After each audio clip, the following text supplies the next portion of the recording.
Hello, my legal eagles, and welcome to another installment of Technocat Live from wherever the heck this Technocat is. And for once, I'm actually in Technocat Studios right home in Austin. And I am super duper stoked to have Kari Byers on. She is the VP of Customer Success for Cloudnine and a longtime vet, 20 years. She clearly started when she was 6. We won't tell anyone. In the SaaS industry and across the space, seeing all of the moving and shaking in our industry, and she feels some type of way about some of the things going on. So I'm excited to get into this. Kari, thank you so much for joining me. Tell the audience a little bit about yourself because heck, 30,000 people want to know who you are and why you're on the stage. Yeah, thank you for having me. So like you said, I'm Kari Byers. I'm with Cloudnine. I started in the industry in 2001 with the e-discovery product law right here in Omaha, Nebraska, which is where I'm from. And so I have about 25 years of experience working with on-premise products. And then I joined Cloudnine in 2018 when Cloudnine acquired law. And so I very quickly learned the SaaS side of review. And what I learned is that in this technology-driven world, the way that we live and work is kind of always evolving and changing. And what I've seen over the years in my career is that the products that we use to do our jobs have constantly evolved and they change, and we have to change to meet those demands. So I found this industry to be very exciting, and there's always something new coming out and new topics on the table. And while SaaS has kind of been the main platform of topic for quite a while now, I've always known there is and always will be a place for the on-premise products in the review world. And while I've watched many companies move away from it, I've always known that it's going to come back in a big way, and that's what we're seeing now. Oh, I love that. I didn't realize, wow, so you were here before the federal rules actually were like that E needs to be added to discovery, what the heck? So talk with me a little bit about that, because it feels like, much like the billable hour, the obituary has been written many times for on-prem. It's over. People are going to go out of the cloud. Once COVID happened, no one's going to want to have anything on premise. And then suddenly it feels like everything has shifted between the data volume and the complexity of security. And hey, I want to build my own, AI tool. All of these other considerations are making people reconsider, like, hey, maybe it's not ding dong on premise dead. So talk with me a little bit about that, because that wasn't on my bingo card a couple years ago. And now it's like, well, that makes a ton of sense. Yeah. So as we're seeing other vendors moving away from an on-premise end-to-end platform, we're seeing a real need for it. People are using more and more devices. I have a phone, a tablet, a laptop, and all of these are connected to the cloud. And I'm just one person. I'm sure you have the same, Kat. So, this amounts to just a lot of data. And what we're seeing now is the larger amounts of data are being hosted, and they're being hosted for longer amounts of time. So more data equals more hosting. And this just keeps resulting in large hosting bills and overage charges that clients weren't prepared for. And it all keeps piling up because the matters just keep coming in. They're not stopping. So what we were hearing from clients is that this isn't sustainable. They needed a more cost-conscious option. And that's why we decided to take our reliable hosting platform and make it deployable for clients on-premise, which allows them to cut their hosting costs and provides a predictable budgeting. I love that, because so I used to run Gibson Dunn's Global Tech program, and one of my last tasks it would have been 2019 or 20, I don't remember, was migrating the Madoff data. And if you know Madoff, that was part of the 2008 financial collapse, right? So I was dealing with data still being hosted on a legacy tool that, thank God it was a legacy tool because I could migrate it, but that was 12 years on. Right. And so for a lot of these cases that we're thinking about having something where you have that control, it's not a 6-week consideration. It's a multi-year consideration, multi-years of cost, multi-years of complexity of new data sources. And so having that control and that visibility and the cost containment, it's kind of a win-win. What else are you seeing? Like, it's obviously saving money, obviously messy data, but it feels like there's even more considerations around like the security component, just wanting to have arms around your own data. I like to joke, like this morning I woke up and I sent a text to Slack, an email, a WhatsApp. I then popped into Teams. I had something in Google Chat. Then I looked on social media and posted this on LinkedIn. Then I was in StreamYard.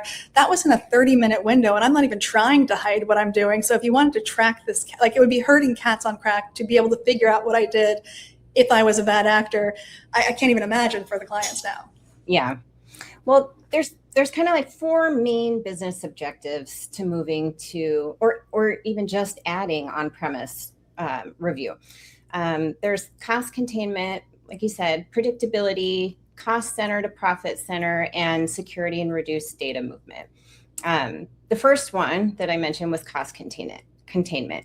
With on-premise, you've eliminated your surprise hosting and overage fees. Mm-hmm. So for like corporations and government, they have more control over their legal budgets now. They avoid having to go ask for more money when they didn't anticipate that really large surprise project. For service providers or law firms, they can improve margin performance by eliminating their hosting markups. They can control their costs and retain more revenue. The second one was predictability. Kat, I don't know how many times you've heard of a SaaS user getting a hosting invoice and it wasn't what they were expecting.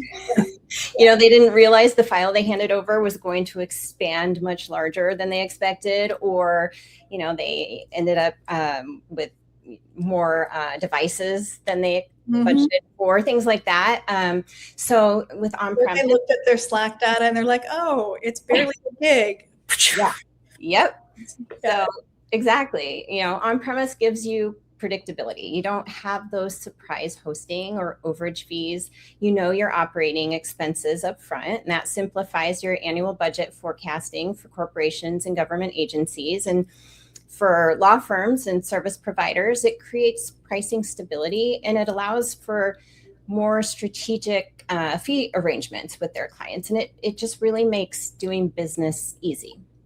I also think it's a choice thing. Like, not every case is going to need, the scalability of the cloud. Not every case is going to need on-prem, but being able to choose between them, which one am I going to need, and being able to scale up, scale down. Maybe for certain internal clients, I need a ton of, guardrails, constraint, and visibility. Maybe for other ones, I can be a little bit more flexible. So by giving choice, like I always am a firm proponent of, like, we're very smart people when we're the people that are running these programs. Let us choose which way we want to go. Don't tell me what to do. But maybe that's because I'm a little oppositional defiant. I don't know. No, exactly. The third one was the cost center to profit center. With on-premise products, law firms and service providers have the ability to set their own pricing structures now. That allows them to control their margins and profitability. They choose what to charge and also how to charge their clients. So they retain the revenue that would otherwise have been shared with vendors. They're not at the mercy of vendors anymore. Well, I think for some people, it might be a maturation thing. Like when you and I cut my teeth in 05, 06, like when we first cut our teeth, people weren't sure if clients would pay for some of the e-discovery services. And so maybe you built a program assuming they wouldn't pay, but the industry has grown up. And so maybe if you're looking at reevaluating your cost recovery model, and if you want to be able to build a profit center, there's a way you can do it around the on-prem deployment that may be a little bit more challenging if you're doing it through a third party. And so it's not even an either or, it's a, hey, maybe I'm evolving my program, which is, I think, a great thing. Yeah, exactly. Now, I think you were talking a little bit about the not having it just be a one-off thing too, where it's not just, hey, like the Madoff case. The Madoff had how many follow-on matters and additional diving and splicing and dicing into the same data set. Being on-prem can kind of give you an ability to reuse that data, right? Exactly. Yes. So you always have a hybrid choice too. It doesn't have to be a one or the other. You can choose. Everybody has the ability to choose. The fourth point was the security and reduced data movement too. With on-premise products, the internal IT departments control the security standards. Another big point too is there are several matters where the data isn't allowed to go in the cloud. It isn't allowed to leave the premises at all. So this really just allows the IT departments to control all of that. For government, for highly regulated, even like the firm I was at pre-COVID, it was very anti-cloud. And that was a very big firm. So it's not a, not every firm or corporation has the luxury of going in the cloud. So you're saying, hey, I understand you're going to have different constraints. Let me work with you. I like that. Yep. Yes.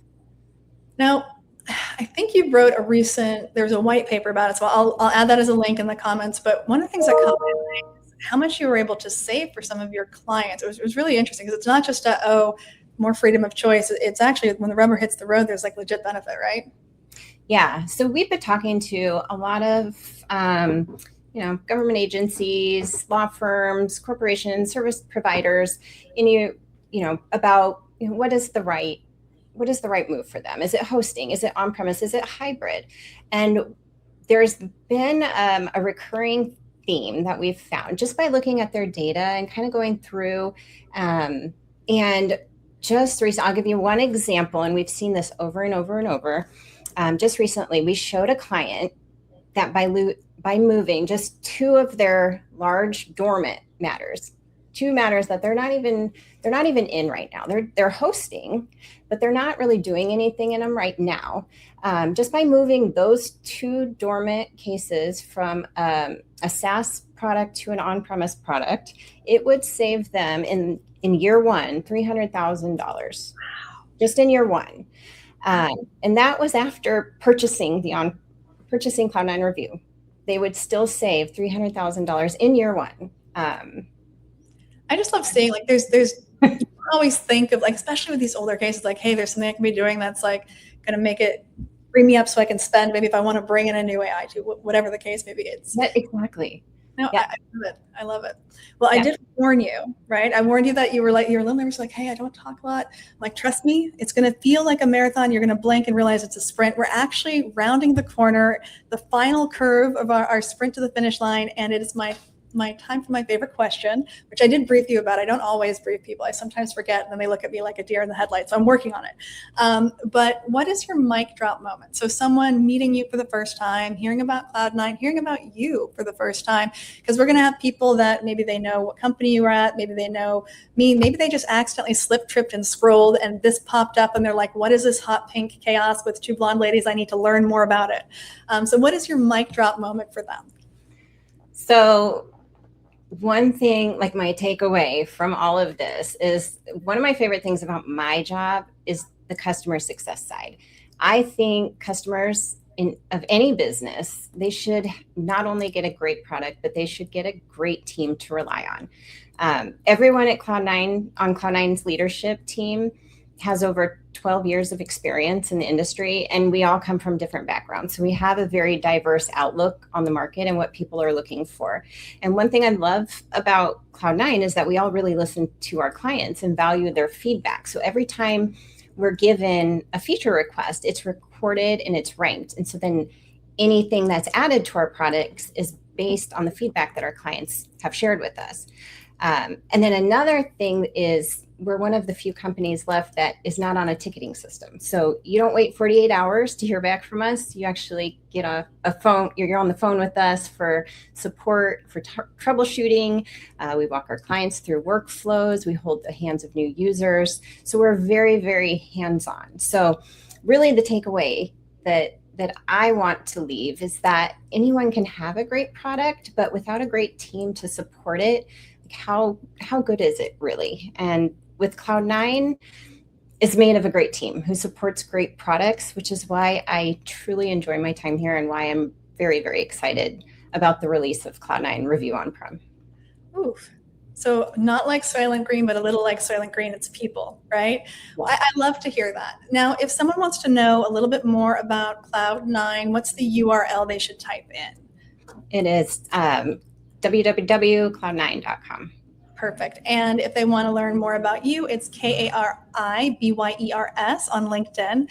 And for my Legal Eagles turning in, I can't think of a better mic drop moment than it's not just the great tech. It's not just the freedom of choice. It's the right people who are there to actually help you and not put you in line for 48 hours. That's a win to me. So without further ado, I'm going to consider the mic drop. Thank you so much, Kari. Thank you to the audience. And until next week.